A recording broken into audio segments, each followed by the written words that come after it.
This is going to be the first Reddit question episode for Season 9 of Overwatch 2 from the OverwatchUniversity subreddit. Here we go. The most upvoted question of the week, or in this case, question or discussion, is that the new DPS passive needs a visual cue. I have many capital O opinions about the latest patch, but one of my main gripes right now is that as a support, I have no idea if my targets are currently being affected by the 20% anti-heal or not. That's the new DPS passive, by the way. I'm already finding myself in situations where 2 friendlies are hurt, but I don't know if either of them have the debuff applied or not. I know this game is already pretty busy visually, but this is why buffs and debuffs are generally bad game design when they're not obvious. For example, target burning equals damage over time. As a support, I need this information to help my team, and it's very frustrating that I don't get it. Not so much a question or discussion piece, but I thought I'd answer it. It is the most upvoted one of the week with this tag. I agree. I do think it needs a visual cue. I think in the trailer for Season 9, they had a personal indicator on the individual who had the DPS passive, but I don't think it made it to this version of the build. I assume that's already been in the works. I'm not sure why they removed it. It's either A, they removed it, or B, it wasn't ready to be shipped yet. And if they haven't said that they removed it from the trailer, then I assume it may make it to a future build, maybe the mid-season patch or the final season, at least for a personal usage. So if you're a tank player, you can at least see some sort of indicator, hopefully like the Zenyatta Discord orb or getting pocketed by Mercy, some sort of UI indicator on the, like, maybe above your HP bar, somewhere in the bottom middle. I would not want it to be like the purple anti-effect that like Ana's nade or like Joker Queen's ultimate gives you, where it's like a sound for like 3 seconds and you're all purple. You don't want that to overlap with the anti-effect. That being said, a very minor maybe color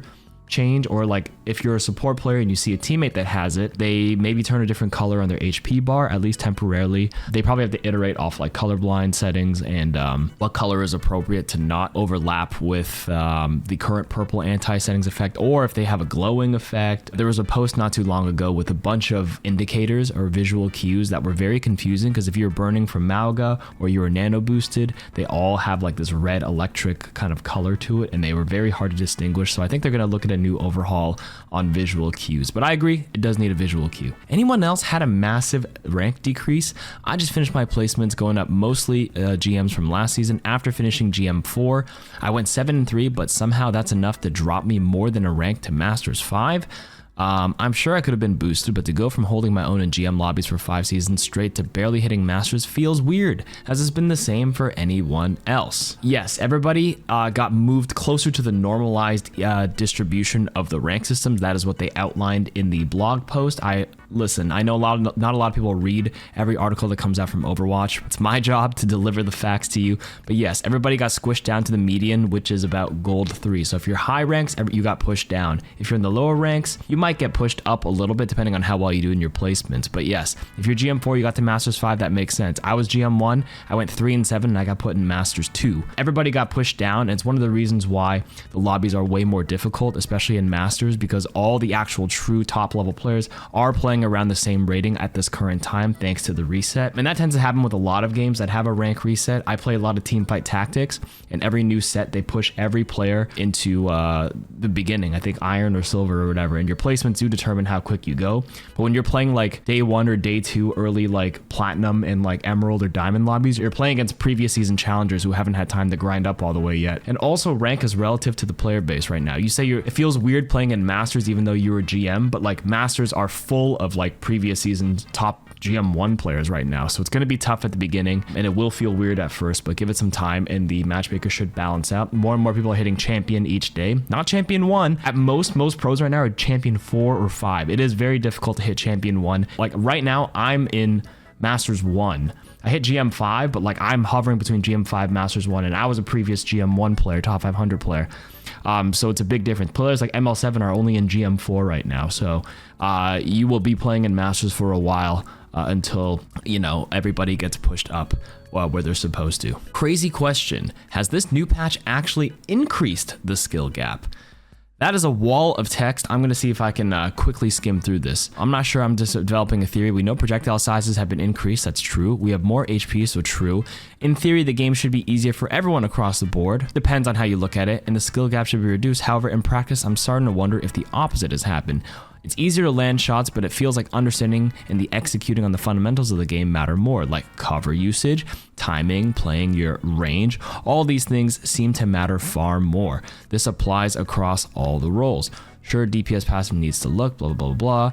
And then now some support players are getting exposed. Support's been adjusting since Overwatch 2 in their extreme. If you aren't applying offensive pressure as a support and the enemy supports are, then it seems like your team will slowly die, blah, blah, blah, blah. I don't really need the rest of it. I see where you're trying to go with this. Has the new patch actually increased the skill gap? Well, when you say skill in Overwatch encapsulates many, many, many different factors.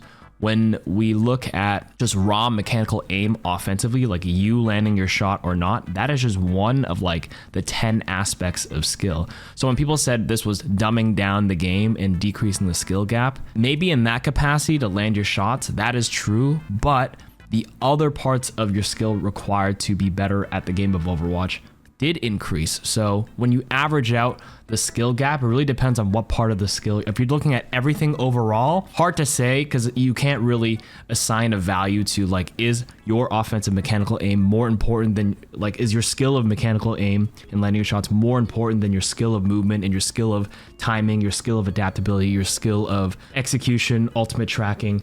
So right now, because the shots are being easier to hit, cover usage is more important than ever. When you're out in the open and strafing, good players were going to hit you no matter what now, so you really have to use cover. That's what I've noticed. I'm dying way more if I'm not careful. And all the things you listed in the Reddit post, with your timing, playing, and range, and the things I mentioned, movement, strafing, all those other things are more important now. Yeah, I would argue the other aspects of skill were increased, but the mechanical aim, skill gap, decreased. Depends how you want to look at it, if that makes sense, right? So I don't disagree with your statement at all. What sensitivity and DPI do you guys use? I'm returning from season 4 to play and back when I play console on PC, blah, blah, struggle aiming. What's your DPI? I feel like I barely overshoot, but with others I hit perfectly. I have the same sense, 9 cents, 800 DPI. So that is almost double my sensitivity. So one thing you can do for sensitivity calculations is something called eDPI, which is your game sensitivity multiplied by your mouse DPI. If you don't know what your DPI is, you have to download your mouse software and it'll usually tell you. I use 1600 DPI and a 2.2 sensitivity in the game. When you multiply that together, that's my eDPI. Yours is a 7200 eDPI, 9 times 800. Mine is 2.2 times 1600. I can't do the mental math. It's like 3400 or something. I just glanced at this top comment, 1600 2.2. That's basically mine. I'm at 1600 and 2.20 exactly. So if you're barely overshooting, that actually might mean it might be a little too high if you're still overshooting. Whenever I'm like target acquisition, I sometimes I undershoot, which can lead to an argument where I should maybe increase my sensitivity just a little bit. But yeah, am I out of date with how Zenyatta's Transcendence is used? I just played a game of comp where I was a KarQ and our other support was Zen. The Zen was constantly popping his ultimate randomly, and then the enemy DPS would Genji Blade and wipe the team. Eventually the enemy team had a Zarya and a Reaper, so I said the following in the exact words. I would post a screenshot, but I can't. So me. It might be good to say that Transcendence for Reaper ult and their grab. Zen said, no offense, but that's incorrect. Anyone can die every fight. And my first reaction is question mark, question mark, question mark. But I think maybe the Zen is just using the trance for general healing, which I can get where he's coming from as well. But I was just thinking it's not the most optimal way to use it. Like, I've been playing Zen since launch with almost 140 hours on him and almost 1,000 hours played in the game. But did they change the way Zen ult is played? Am I missing something? Especially because I'm a KarQ and I can purge any purples thrown at us in the grab. Thank you. In that scenario you described, I would actually argue you were correct that Zenyatta's Transcendence should be used for strong offensive ultimates that the enemy had, especially because they had a Reaper ult and a grab in which your Suzu would not be able to save your team from. That being said, saving your Zenyatta Transcendence for specifically offensive ultimates on the enemy team is not always the correct answer. And the correct answer here is it depends. But in your specific team composition, using it for there would be correct. But at the same time, it's a game of chicken. They're going to hold their grab and they're going to hold the Reaper ult until your Zen uses the trance anyways. So sometimes you both end up holding the ults for a long time. Again, you're correct in this one, but using your Zenyatta's Transcendence for tempo is another way to use the ultimate and to save yourself depending on the context of the situation and what the enemy has to use. You don't always have to save it for a grab, because a lot of times if they grab and unload a bunch of ultimates, your team dies anyway. So using it in the in-between fights where you can secure a team fight win is worth it. At the end of the day, people think you must use this ult to counter something, but the advice I like to give is that you use your ultimates to secure a fight win, to push your objective or whatever. And if using it in a fight where they don't use a grab or Reaper ult helped you secure that team fight win, then I think it's mostly fine. When do I ult as a soldier? Title is self-explanatory. I've been playing soldier a lot. His kit feels good, but winning games, the issue is I feel my ults are almost useless almost every time unless I get like nanoed or Kiri ulted. I do nothing with it most of the time. I know I'm doing something wrong, but I can't pinpoint it. This is a similar answer to the previous one where you ult a soldier where if it's necessary to win the fight. That's a judgment call you have to make after lots of experience in the game. You feel like you do nothing, but there's some intangibles that you may not recognize. If you're ulting and it forces enemies to hide or run into cover, that can open up openings in positions that your team can take advantage of. If you're open ulting on the high ground on King's Row and it forces them to move behind the hotel, then another teammate can like go through there at the same time and like capitalize on that. I know there's a meme like, oh, it's a zoning ult, but that actually does have inherent value as long as your team can capitalize on it, which they often don't depending on the rank you play at. If you're not like getting any value on it, that's just a judgment call, because you remember when you pop your ultimate, people run, or if you're in a bad spot, they might rush you down. So the easiest way to do it is if they're all able to run because they're not occupied by anything else, then you're just probably raw ulting way in the open without any sort of like pressure from anybody else, and that's probably where you're running into problems. Good soldier ultimates are like, you know, when your tank is already going in and everybody is occupied by your somebody else, your other tracer is like in the back and blasting people, and then you go on a certain angle and you take advantage of that, and that's probably the best way to actually secure kills with it. Ramattra's damage is weak in Season 9. It takes 5 pummels to kill 250 HP hero, 4 if you're close enough to melee. Bastion, Reaper, Mei, and Torbar, hella hard to kill. I can hear standing here, I realize against tanks trying to pummel them. It does feel nicer to poke with VA, but his overall DPS just feels weaker. Should have gotten the same buff as Ryan and Winston to balance out the HP increase. What do you guys think of Ram so far? Okay, besides the post that needed a bit of a grammar check, I actually don't think Ram is that bad. I actually think he's a pretty solid brawl rush kind of option right now in the tank meta. Right now in the high level lobbies, most people are running dive with Ball, Diva, or Winston as the superior comp, but that some teams are scrimming right now with Ram Rush, and it still works pretty well. A lot of you guys think you need to solo kill somebody with 5 pummels, which is true, right? 250 HP hero, but almost everybody's like burst was weaker relative to everybody else, right? And that includes Ramattra's burst. Everybody still takes a decent amount to kill someone. I mean, look at Junkrat, he needs almost 3 shots to kill someone. Hanzo can't one-shot, so he needs to do 2 shots. So Ramattra is no different. Instead of 3 pummels in a melee, it's now 4 pummels in a melee, or 5 pummels, and that's fine. The tank's job in this season, I'm not gonna lie, it seems a little bit more miserable, because if you can't secure a kill, a lot of people feel like they're not doing anything. But I think that's the wrong way to look at it. Look at Wrecking Ball. He's actually like top meta right now, but it's very hard for him to solo secure a kill because people have more HP. His damage bullets didn't get stronger per damage per bullet, but they are a little easier to hit. So it's harder for Ball to kill anybody like solo, but he's like one of the best tanks right now because of disruption and the setup. So right now Ramattra's identity is space taking, set up with your poking Omnic form, and then rush someone down with the help of your team. I don't know. Ramattra's damage is no weaker than anybody else's besides some of the balance buffs like Winston and Ryan, I suppose. But at the end of the day, he does his job pretty damn well and is a pretty solid brawl option. I would even rate him like B+ tier right now. Am I the only one with the feeling Sombra may be a little busted in Season 9? For context, I am a high gold plat player, so this is mostly metal rank mentality. Season 9 is live in roughly 30 minutes. Was just thinking about it, I feel like Sombra might become busted with the new DPS passive and everything. She was a menace before, and I feel like she'll become a worse one now, or am I wrong in thinking this? Well, now that the season has been out for a while, I can attest and confirm that in high-level scrims, and I played in a tournament last week with Emong, Apply, J3, and Custa. We're all old, washed, high-rank players. We ran Sombra comps, and the top team that we lost to, the only team we lost to, we went 4-1. The only team we lost to was a team also running Sombra. We also ran Sombra. We put Apply and J3 on Sombra, depending on who wanted Tracer at the beginning.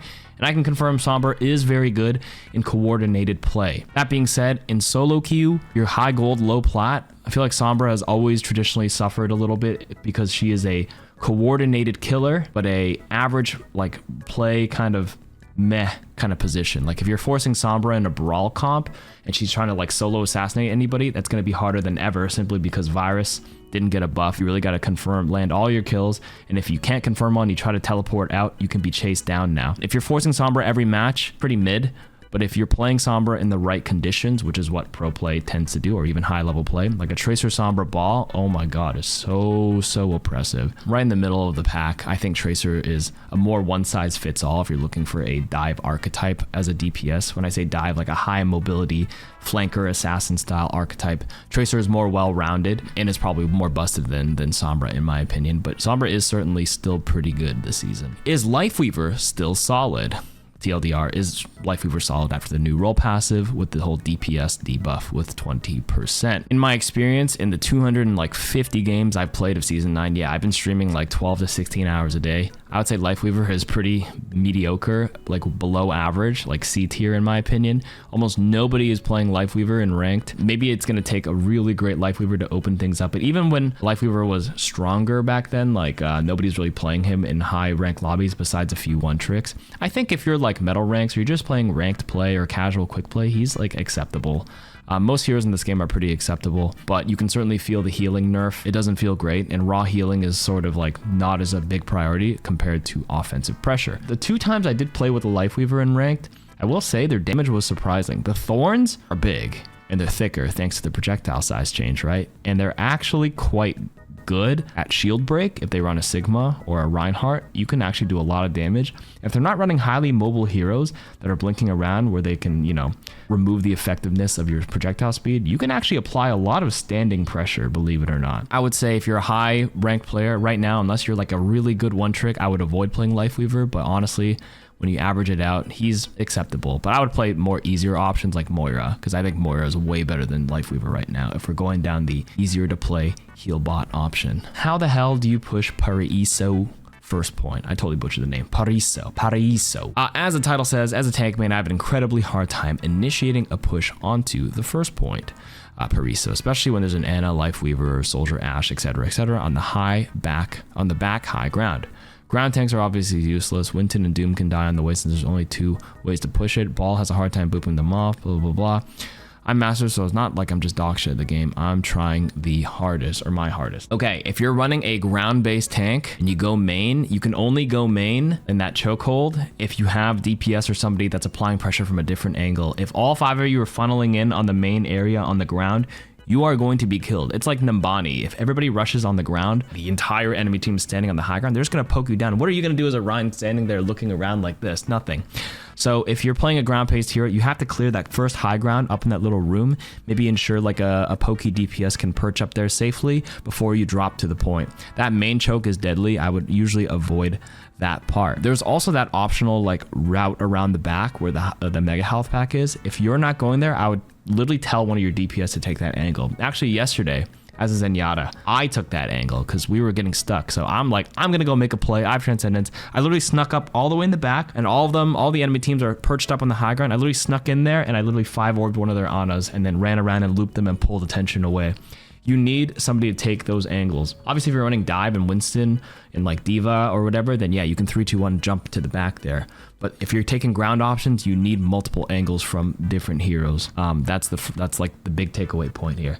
And of course, if you're Dive, you take it in your own hands and jump them yourself. Or you have like snipers on your team, like Widow, and wait for them to get a pick. That is all. Goodbye.